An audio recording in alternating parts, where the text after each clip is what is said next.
For whatever was written in former days was written for our instruction, that through endurance and through the encouragement of the scriptures we might have hope. That is Romans chapter 15, verse 4. Welcome to Reform Labs, where we do not believe every spirit, but test the spirits to see whether they are from God. For many false teachers have gone out into the world. My name is Kanoa Benz, and this is our Reform Labs beginner Bible study, even chronological order Bible study. And we are in week 11, so if you want to get caught up on the other weeks, just go back, especially for YouTube. We set up a playlist, and you could see all the Bible studies that we've done in the past, so you could get caught up, especially when we've been out busy and haven't been consistent in doing them week by week. But so a lot of people we're like, okay, we're almost caught up now, so we're ready for another one. So here we are. We've got word from a lot of you saying that. And obviously we're not in the labs in our awesome Bible study or my study. We are in Kentucky. We're just about ready to go to see the Ark Encounter, so we're excited about that. Yes. But when this goes up, it'll be hours and hours and hours later, because that video last night took forever to render. Right. So you guys will see this much later. But yeah, anyway, and you already hear him. You already know him. We have the captain, Adrian Cookson, the man with the beard, John Calvin. Yes. Looking fly. Not the man, the myth, and the legend. No. But just the man with the beard of John Calvin. Enough said. So on this rainy Kentucky weather, which fits well for doing the Ark Encounter. The Ark Encounter. 40 days. All right. So we're in the ending of Numbers. So it's and just kind of to give you a little bit of where we're at, I'm just going to read this to start us out. Numbers chapter 22, 20 through 22. And God came to Balaam at night and said to him, "If the men have come to call you, rise and go with them, but only do what I tell you." So Balaam rose in the morning, saddled his donkey, and went with the princes of Moab. But God's anger was kindled because he went, and the angel of the Lord took his stand in the way as his adversary. Now he was riding on a donkey, and his two servants were with him. So a thought that always comes up, I don't know if you guys going through this for the first time or you've been reading this for a while, but I remember my first couple times reading through this, I was always like, why is God upset with Balaam? Have you ever thought that, like, why did God set himself against Balaam when he just told him, yeah, go with them? Well, we'll see. Yes. So finishing up Numbers, and did you think you would make it through the book of Numbers? I mean, if you guys are following along and reading on your own, we kind of set up a reading plan that we tell people, if you want to stay with this particular study, just look up any chronological order, like Bible study, and just follow through that, and you'll be right there with us. So you should be, if you're following that, you should be finishing up the book of Numbers. And go ahead and comment below what you guys have experienced in the book of Numbers, how it has encouraged you, what it stuck out to you. Just let us know. So kind of recapping, week 1, we talked about what happened on Mount Sinai, the 2-day journey. Israel right off the bat failed to trust God. Even Miriam and Aaron failed and have fallen short. And then week 2, we talked about the wilderness of Paran, 2-day journey from there. Then we had the part of the Levites rebel, and we even had the great Moses himself. Moses fell short and ended up sinning against God. Well, now we're at the end of Numbers, the Hebrew name Bar Mitbar, which means in the wilderness, and now we're coming to an end of being in the wilderness. So we'll see what takes place. We're at the plains of Moab. So we left off with the people sinning against God, and he sent the snakes after them. And then after all that, we saw, and then that was kind of the ending of that one. So after all that, Israel, after all the sinning, and then it literally saying, and the next day they sinned against God. But they finally learned their lesson, right? Not quite. So, starting at chapter 25. While Israel lived in Shittim, and that's a interesting name for a place. I can think of how many other. Well, and there's a reason why it was named that. Happily named. The the people began to whore with the daughters of Moab. Um, these invited the people to sacrifice of their gods, and the people ate and bowed down to their gods. So Israel yoked himself to Baal son of Peor, and the anger of the Lord was kindled against Israel. And the Lord said to Moses, "Take all the chiefs of the people and hang them in the sun before the Lord, that the fierce anger of the Lord may turn away from Israel." And Moses said to the judges of Israel, "Each of you kill those of his men who have yoked themselves to Baal of Peor." And behold, one of the people of Israel came and brought a Midianite woman to his family in sight of Moses and in the sight of the whole congregation of the people of Israel, while they were weeping in the entrance of the tent of meeting. When Phinehas, the son of Eleazar, son of Aaron, the priest, saw it, he rose, left the congregation, took a spear in his hand, and went after the man of Israel into the chamber and pierced both of them, the man of Israel and the woman, through her belly. Thus the plague on the people of Israel was stopped. Nevertheless, those who died by the plague were 24,000. So again, you see a great number of the Israelites have fallen. This kind of goes with what God was telling him. He told him, he said, this generation isn't going to make it into the promised land. They're not going to make it out of the wilderness. And you see God fulfilling that, of what he said, fulfilling his word. And the other thing to keep in mind, like what we talked about before, the holiness of God. You cannot have God dwelling among you and think you could just sin in his presence. That doesn't fly. God is holy. Like what we talked about last time, is the thrice holy God. Holy, holy, holy. He's not. It doesn't describe him in the Bible as love, love, love, peace, peace, peace, mercy, mercy, mercy, but holy, holy, holy. And he will be treated as such. So if you want to know more on that, go back to the last week, and you could hear on that. For the sake of time, we're skipping chapter 26. It's just mainly giving another account of Israel. In Numbers 27, you have Joshua takes the lead. So you see God commissioning Joshua to take over for Moses because of Moses' fall, because of his sin against God by striking the rock when God did not tell him to. Moses won't be able to go into the promised land anymore. God says, nope, that ain't happening. So he told him to prepare Joshua. And we see Joshua kind of being prepared for this moment. As you read, you see him throughout, and he was with Moses as he's going. So you could kind of see that he was being discipled in a way for this position. And then, and actually, let's take a look at that. I kind of want to go there and see. In Numbers chapter 27, so the Lord said to Moses, "Go up into this mountain of Abraham and see the land that I'm giving the people of Israel. When you have seen it, you also shall be gathered to your people as your brother Aaron was, because you rebelled against my word in the wilderness of Zin, when the congregation quarreled, failing to uphold me as holy." Remember what I just said, and look at right there. Failing to uphold me as holy at the waters before their eyes, because God told them how he was supposed to have the waters come forth. He's supposed to tell it to, and instead Moses hit it with the staff, like what happened in the past. But if God tells you to do one thing, you can't go, well, we did it like this in the past. So no, you follow what God says. Moses spoke to the Lord, saying, "Let the Lord, the God of the spirits of all flesh, appoint a man over the congregation, who shall go out before them and come in before them, who shall lead them out and bring them in, that the congregation of the Lord may not be a sheep that have no shepherd."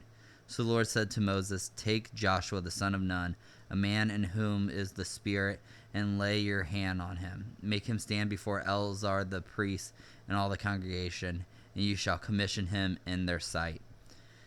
You shall invest him with some of your authority, that all the congregation of the people of Israel may obey. And he shall stand before Eleazar the priest, who shall inquire of him. By the judgment of the Urim before the Lord, at his word they shall go out, and as his word they shall come in, both he and all the people of Israel with him, the whole congregation. And Moses did as the Lord commanded him. He took Joshua and made him stand before Eleazar the priest and the whole congregation, and laid his hands on him and commissioned him as the Lord directed through Moses. So you see Decreed. that. What's that? Decreed. Right. So you see that right off the bat. So why did Moses? You got it clear on his reasons of it. Because you did not count me as holy in front of the people. Okay, Moses was supposed to be acting as a foreshadowing of Jesus to come. We already saw that beforehand. That's why people weren't allowed just to speak out at Moses. When that happened, God was plaguing them or putting them to death for doing so, because he is supposed to be a representation, foreshadowing of God to the people. The mediator for the people is what we'll see Jesus. So you don't get to speak out against them. But with that said, Moses is also accountable for how he acts. And this is why Jesus is the greater Moses. This is why Moses ain't fulfilling or living up to the prophecy. We're looking for someone greater, and they keep hinting at that even Moses will fall short, because we need one who is perfect, talking about Jesus. So we get to Numbers 31, starting at verse 1. The Lord spoke to Moses, saying, "Avenge the people of Israel on the Midianites. Afterward you shall be gathered to your people." So Moses spoke to the people, saying, "Arm men from among you for war, that they may go against the Midian to execute the Lord's vengeance on Midian. You shall send 1,000 from each of the tribes of Israel to war." So they were provided out of the thousands of Israel, 1,000 from each tribe, 12,000 armed for war. And Moses sent them to war, 1,000 from each tribe, together with the sons of Eleazar the priest, with the vessel of the sanctuary and the trumpets for the alarm in his hand. They warred against Midian as the Lord commanded, and they killed every male. Go down to verse 14. And Moses was angry with the officers of the army, of the commanders of thousands and the commanders of hundreds, who have come to serve in the war. Moses said to them, "Have you let all the women live? Behold, these on Balaam's advice caused the people of Israel to act treacherously against the Lord in the incident of Peor. And so the plague came among the congregation of the Lord. Now therefore kill every male among the little ones, and kill every woman who has known man by lying with them." Keep in mind, okay, normally the women were spared, but these were the people whose women got Israel to worship a false god.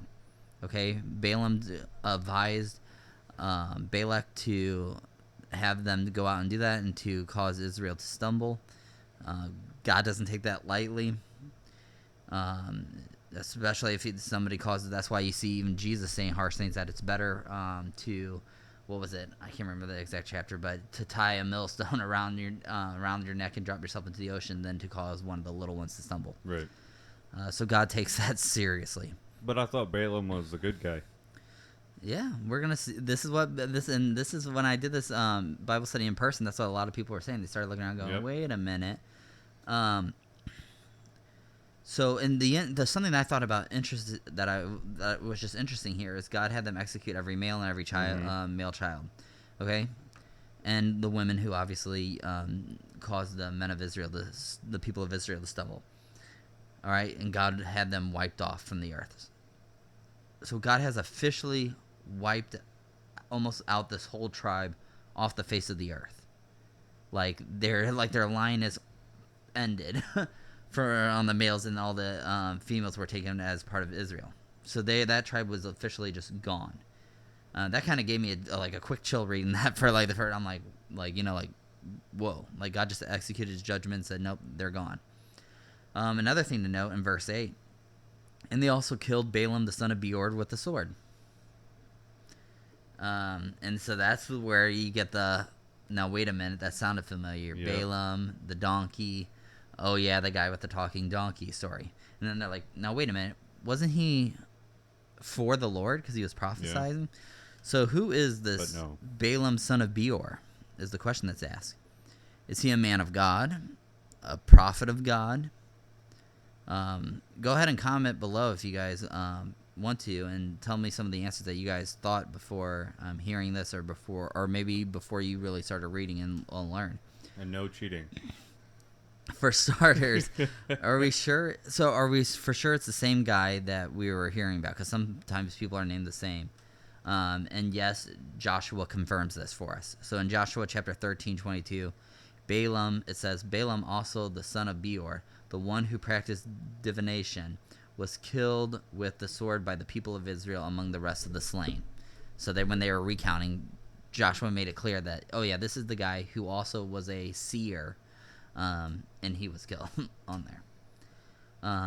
What else do we know about him? Well, the Bible says that he was a lover of money and did what he could for gain.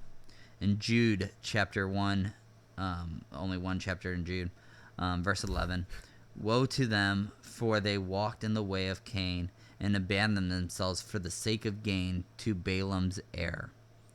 2 Peter 2:15, forsaking the right way, they have gone astray. They have followed the way of Balaam, son of Beor, who loved gain from wrongdoing. And Balaam was the one who sent the women to Israel, which caused them to worship foreign gods. So keep that in mind. Now let's get back to, so just a recap of that we know that, is Numbers 31, verse 16. Behold, these on Balaam's advice caused the people of Israel to act treacherously against the Lord in the incident of Peor. And so the plague came among the congregation of the Lord. And then another one in Revelations chapter 2:14. But I have a few things against you. You have some there who hold the teachings of Balaam, who taught Balak to put a stumbling block before the sons of Israel so that they might eat food sacrificed to idols and practice sexual immorality. So it's so you see throughout the Bible on what they actually thought of Balaam, son of Beor. And also just a random fun fact for there, as I was prepping for this and kind of studying for this, there was apparently, they found an old book from the time by the from that they assume is from that time, by the Jordan River, that had written on it, Balaam, son of Beor, seer of the gods. So I thought that was kind of cool. So the question, so was Balaam a man of God? Well, from what God says, the answer is clearly no. Balaam, the son of Beor, was actually on the other team. So now, knowing what we know about Balaam, let's go back and look at the oracles that he read, because I kind of skipped that part. If you guys caught on, you're like, wait a minute, you started us way ahead and you skipped some of Numbers. Yeah. He may not have been a man of God, but he was a man used by God. For sure. We can definitely say God that. God can justly do. So Numbers chapter 22 is where we're going to. And we're going to start at...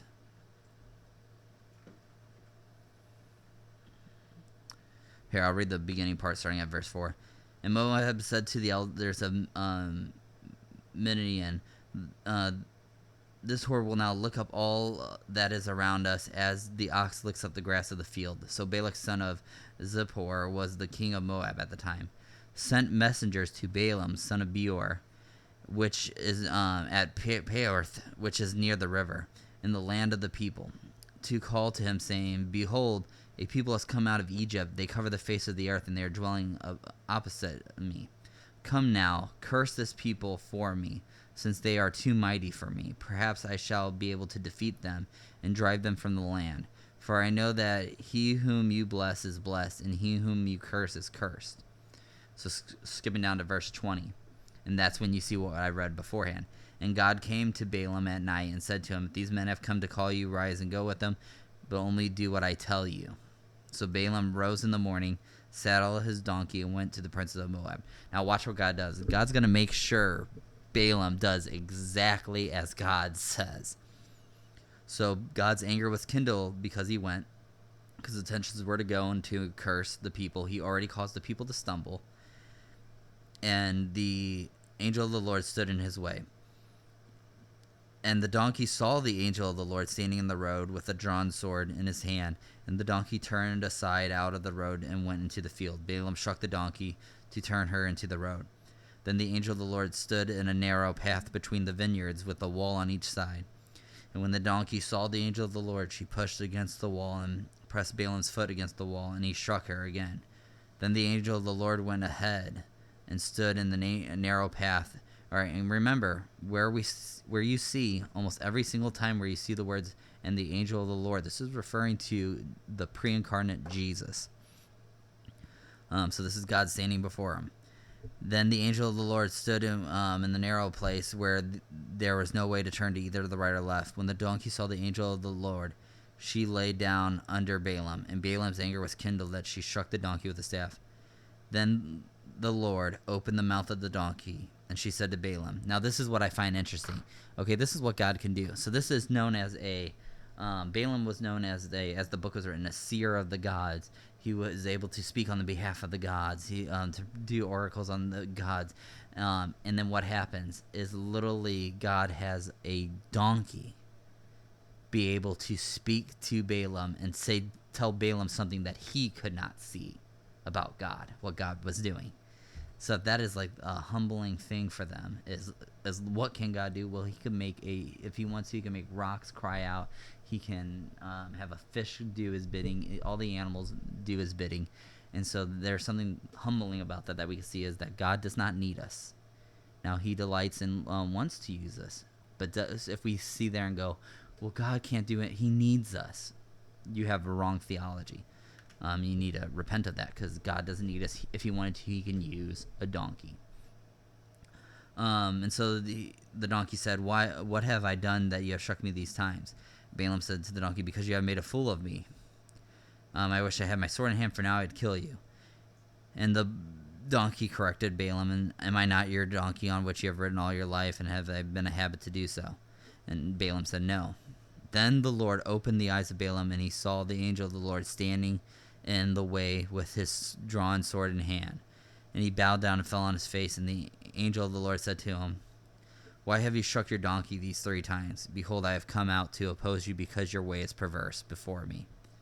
The donkey saw me and turned aside from me these 3 times. If she had not turned aside from me, surely now I would have killed you and let her live. Then Balaam said to the angel of the Lord, I have sinned, for I did not know that you stood on the road against me. Now therefore, if it is evil in your sight, I will turn back. And the angel of the Lord said to Balaam, go with the men, but speak only the word that I tell you. So Balaam went on with the princes of Balak. And then toward the bottom in verse 41 it says, and in the morning Balak took Balaam and brought him up to one of the mountains, and from there he saw only a fraction of the people of Israel. All right, so keep that in mind. He only saw a fraction of the people of Israel. And then in chapter 23, then his first oracle begins. So his first word from the Lord. And he says, come curse Jacob for me, and come denounce Israel. So verse 8, how can I curse whom God has not cursed? How can I denounce whom the Lord has not denounced?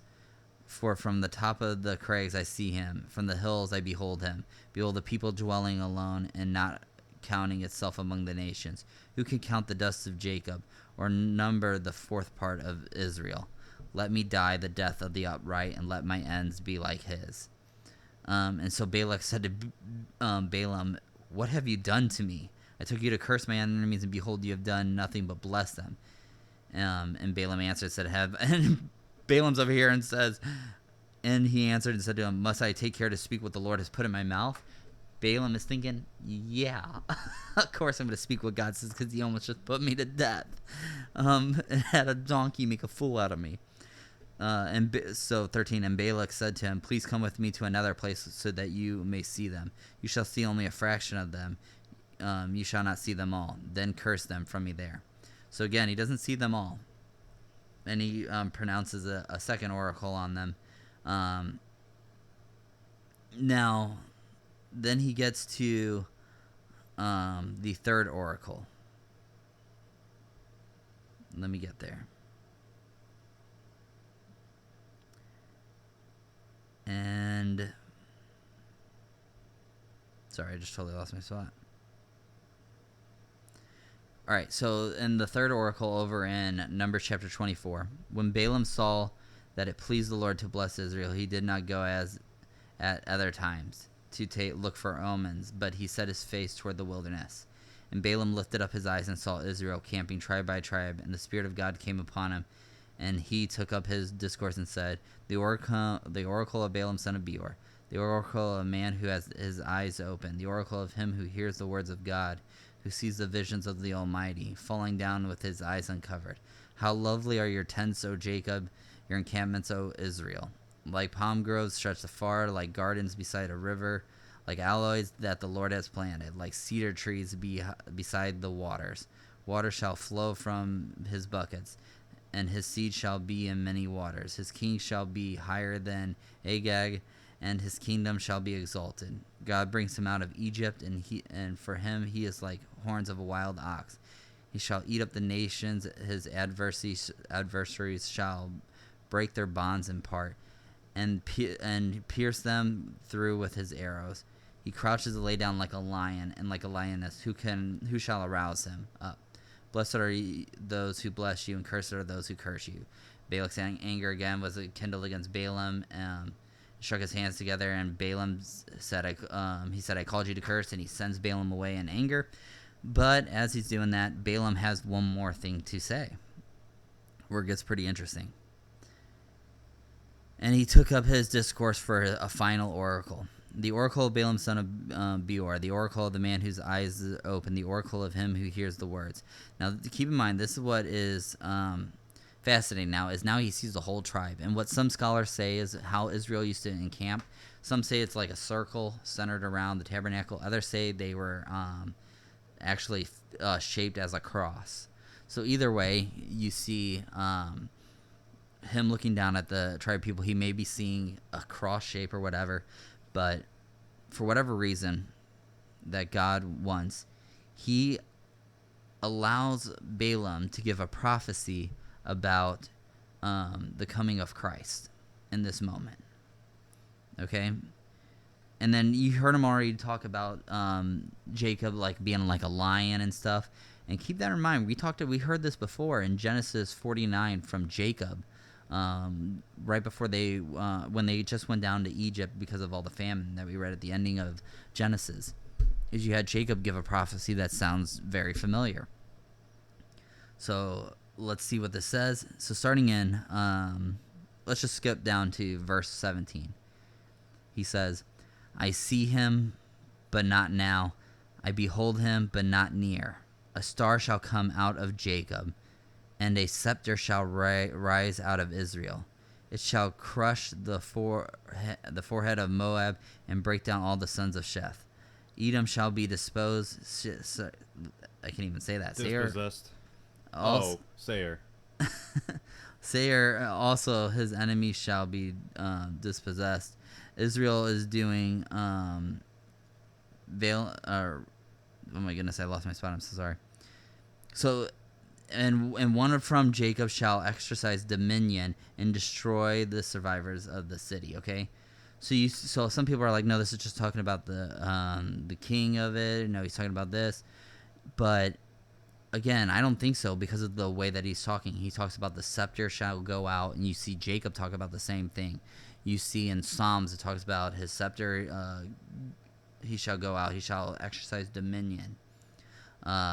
He is acting as a lion. Remember the Lion of Judah that we talked about in Genesis, the ending of Genesis in chapter 49. Okay, same thing.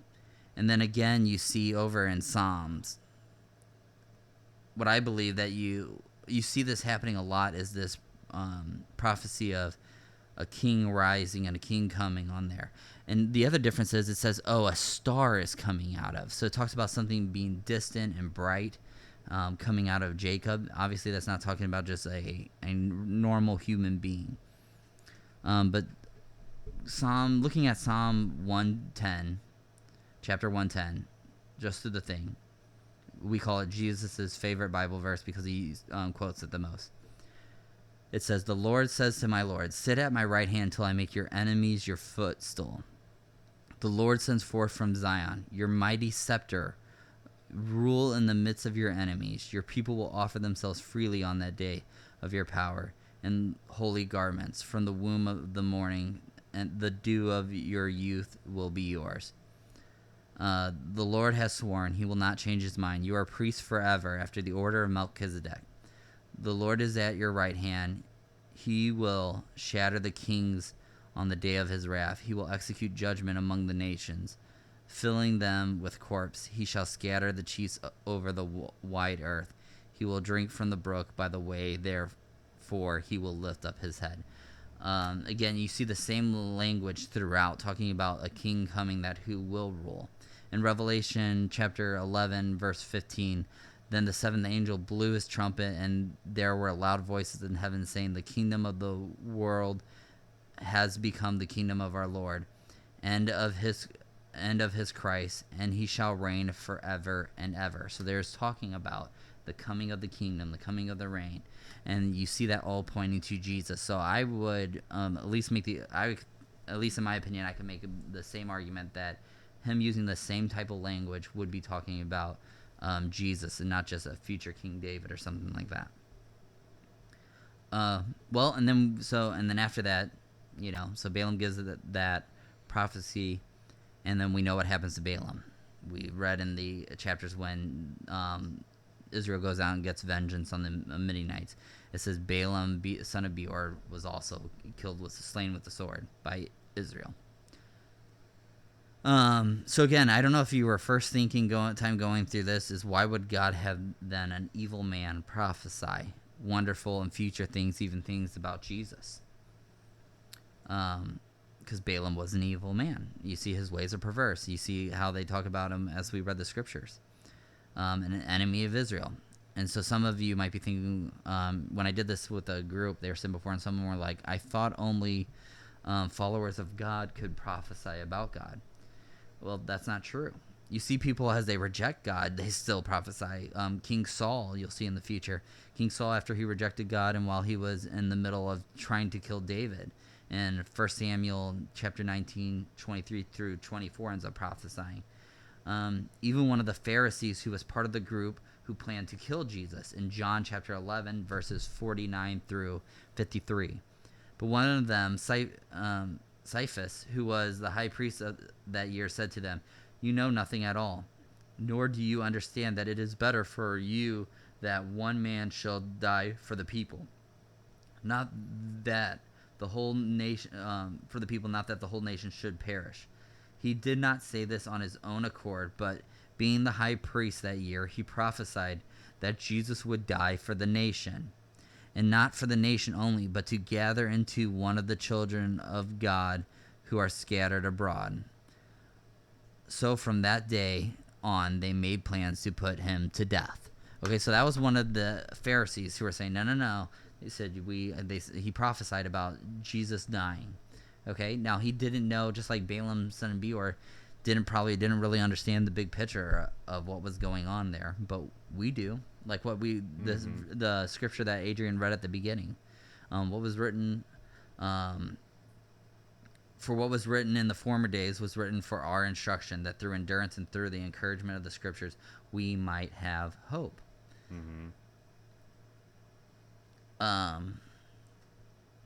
So again, for our benefit, that we see that in the future of what's going on, looking back. And so this is why Balaam is used as a warning about false teachers in that 2 Peter chapter 2, when I read that, when it talks about Balaam, son of Beor. This should be a crude awakening, especially for a lot of Americanized Christianity. Because I hear people all the time saying, "Oh, well, this man's a prophet. Oh, well, we were just listening to this guy, and he's a prophet on the stuff." And you listen to the guy, and he's teaching just blasphemous stuff, like just crazy and just unbiblical teaching, and things that are not true about God. And he might get one thing right. Remember, me and Adrian talked about this before when we were teaching on prophecy and the spiritual gifts and stuff like that. that God even gives a standard that he says it doesn't matter if he were to get everything right. That's in Deuteronomy. Okay? If he led you after a false god. Yep, Adrian right there said on there. It doesn't matter if he prophesies the future and gets everything right, but if he leads you after another god, a god that you do not know, and teaches you false things about God, then you are not to follow him. It doesn't matter if he can predict rain coming or whatever. It doesn't matter. If he's teaching something falsely, he's not to be trusted and not to be followed.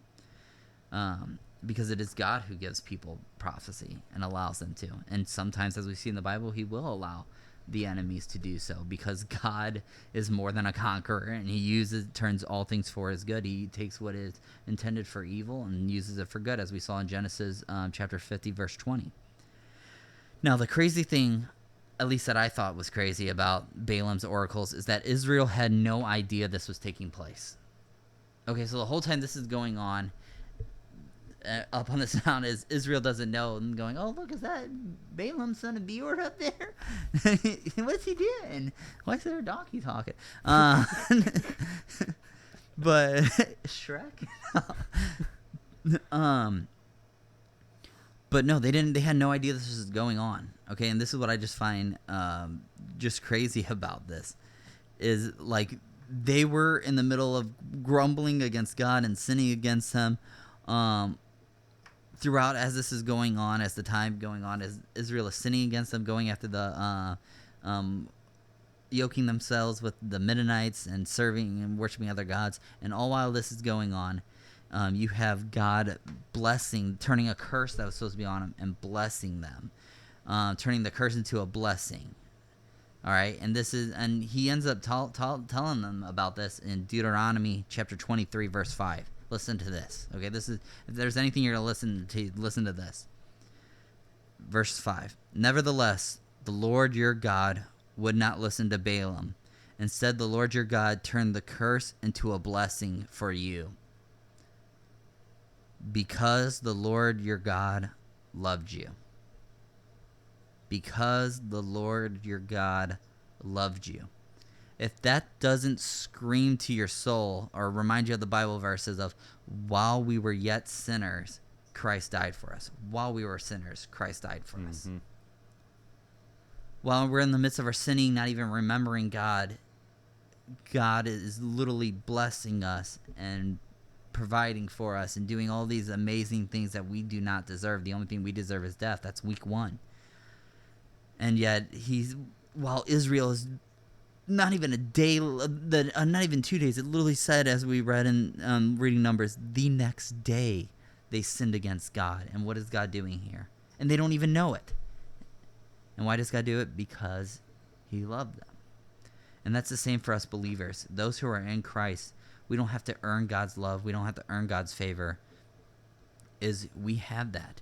And while we don't know what's going on out there, while we are just unaware of so many things that God is doing, and that God is not, we don't even know what God is doing most of the time, and how God is protecting us, saving us, blessing us, keeping us from curses and stuff. And why does He do that? Because He loves us. We are clothed in the righteousness of Christ, so God doesn't look on us and see our ugliness. Okay, He took that out on Jesus. It was the great exchange. We took on Jesus' righteousness. He took on our ugliness. Remember, the snake. He took on our snake-likeness, and we get clothed in the righteousness of God. So all God sees and He looks on us is with love. Like, that is how much He loves us. We have no clue of what's going on, and yet He's still doing that. And why does He do that? Because He loves us. But we need to see that. We need to have the idea of that's going on. Because there's times where we believe the lies of the devil that God doesn't care about us. We have one thing go wrong and we go, oh, God isn't paying attention to us. We have just a fraction of something that happens and we go, God, are you even paying attention? Or are you this going on? God, what are you doing on this thing? All right? And we believe the lie of the devil that God isn't for us and that He doesn't care, or that or a lie that God is against us, and that's not true.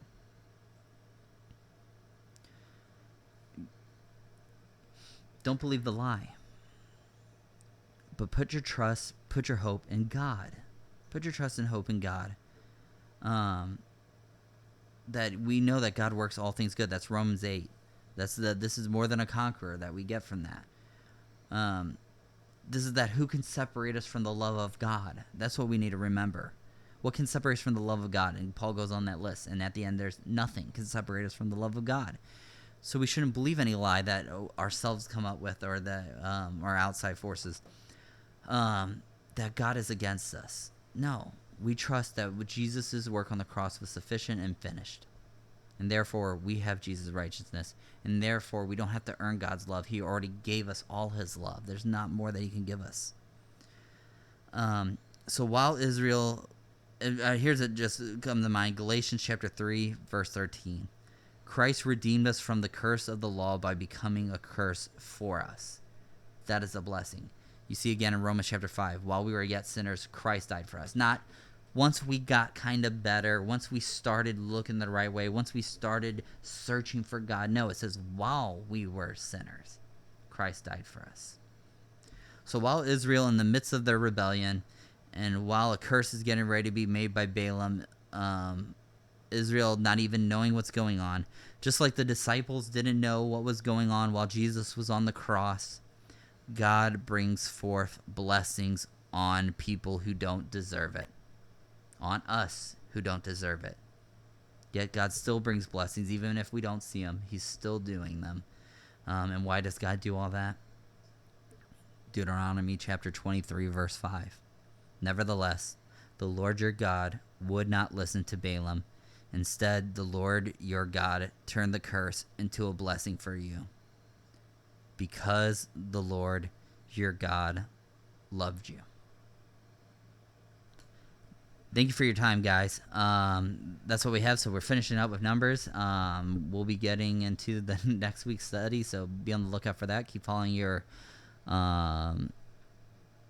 Bible plans. And I thank you for everybody who, for all our support. Go ahead and follow us on all these channels that are coming up on the screen. And yeah, we'll see you guys, Lord willing, next week. We're going to go check out the Ark Encounter, and then we'll let you know what we thought of that, guys. And be on the lookout. We also have a possible new show, Lord willing, happening July 1st. We're excited about that. We have some new faces coming on for that, so be on the lookout. Yeah, we're still kind of working on the name of it. I think we got it. That's okay. We didn't even really have a name for our one stuff. We just kind of do that as we go. Yeah, we just came up with Gateway Theology and just... No. And we're like, and this is a Bible study. Yeah, we're great appropriately named. Yeah, very creative. But we're kind of like rummaging around, mulling some stuff over on naming. So when it gets named, you guys will know. You may like it, you may hate it. If you don't like it, too bad. Right. Well, and then again, if you guys do like it, make sure that you subscribe. Yes. Because that helps out tremendously for us. Like, share, comment, please. Yeah. So appreciate you guys. Have a good week. We'll see you next time. Bye-bye.